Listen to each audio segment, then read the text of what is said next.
This is IC for SR latch, that is 7400. Now the basic connection are 7 to ground and another basic connection 14 to VCC.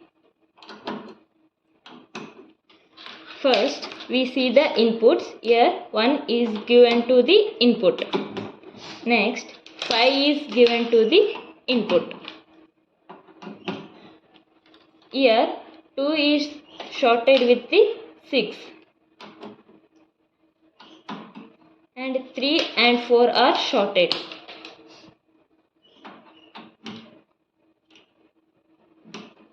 Now the output comes from 3.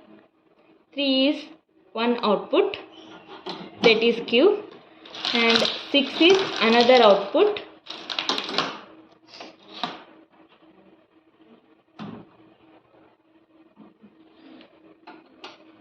Q bar. This is the basic connection of SR latch. Output for SR latch, when S is 0, then R is 0, output is Q. Q is 1 and Q bar is also 1. This is invalid state.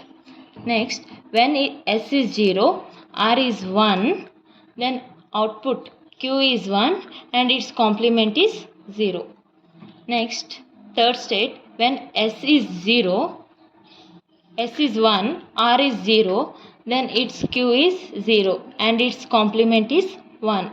When both the inputs means S and R is 1, then it shows the previous output, that is Q is 0 and Q bar is 1, hence it is memory state.